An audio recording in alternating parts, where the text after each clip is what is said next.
Le 17 avril, une attaque terrible dans le nord du Bénin. On parle de 54 soldats tués, c'est Hmm. sans précédent là-bas.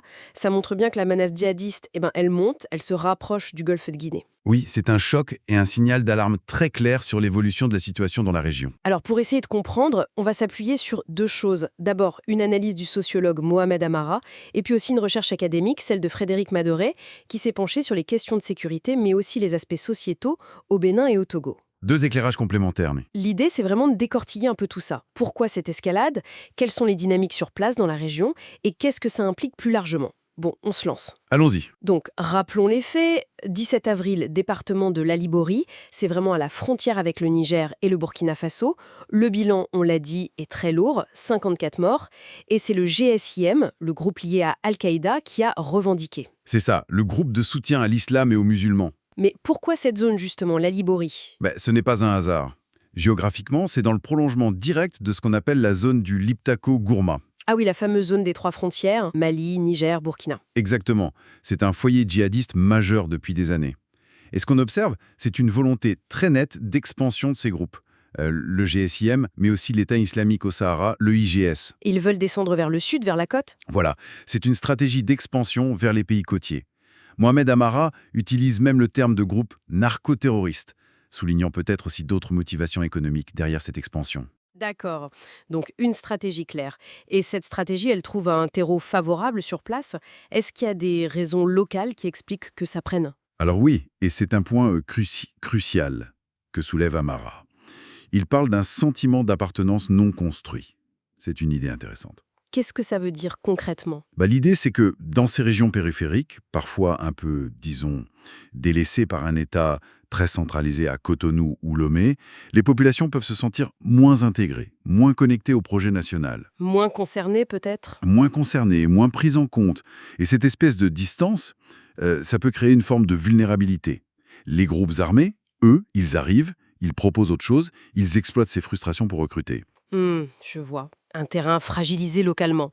Et si on regarde au niveau régional, la réponse, elle a du mal à s'organiser, non? Le gouvernement béninois a lui-même parlé de manque de coordination. Ah oui, c'est l'autre grand défi. La coopération entre les pays, surtout aux frontières, c'est compliqué. Amara insiste là-dessus. Il y a une difficulté presque structurelle des États de la région à travailler ensemble efficacement sur ces questions de sécurité. Et la situation politique récente n'aide pas, j'imagine, avec la sortie de certains pays de la CEDEAO. Absolument. La sortie du Mali, du Burkina Faso et du Niger de la CEDEAO pour former leur propre alliance, l'AES, ça complexifie encore plus la donne pour une réponse coordonnée.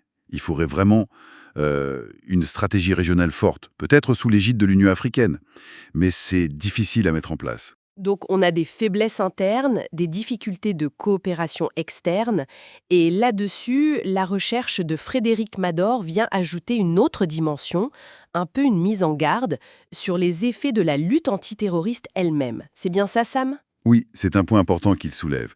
C'est le risque de ce qu'on appelle la sécuritisation. La sécurisation. En gros, c'est quand on commence à tout voir par le prisme de la sécurité. Par exemple, traiter certaines formes d'islam, comme le salafisme qui n'est pas forcément violent, uniquement comme une menace potentielle.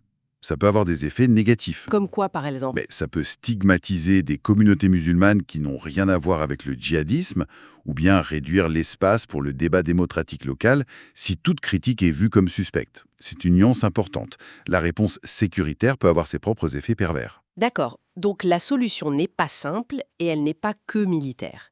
Et pendant qu'on discute de tout ça, ces groupes, eux, ils s'installent. Oui, ils s'installent. Et il faut comprendre que ce n'est pas un front uni. Le GSIM et l'IGS sont souvent rivaux, ils se battent parfois entre eux. Mais leur présence, elle devient durable. Ils essayent de s'intégrer localement, parfois par des mariages. Ils essayent de remplacer l'État là où il est absent, pour collecter des taxes par exemple, et ils imposent leur idéologie. Ce qui rend la situation encore plus complexe et difficile à résoudre, j'imagine. Exactement. C'est volatile et c'est profondément ancré par endroits maintenant. Bon, si on essaye de résumer. On a cette attaque majeure qui révèle une menace djihadiste qui déborde clairement du Sahel vers le sud, une menace qui se nourrit à la fois de la géographie, ces zones frontalières poreuses, de fragilité locale, ce fameux sentiment d'appartenance plus faible, et puis de gros blocages dans la coopération régionale. C'est ça. Et on ajoute à ça la complexité soulevée par la recherche, attention aux effets boomerang possibles des politiques antiterroristes elles-mêmes. Tout à fait. Un tableau assez sombre et surtout très complexe.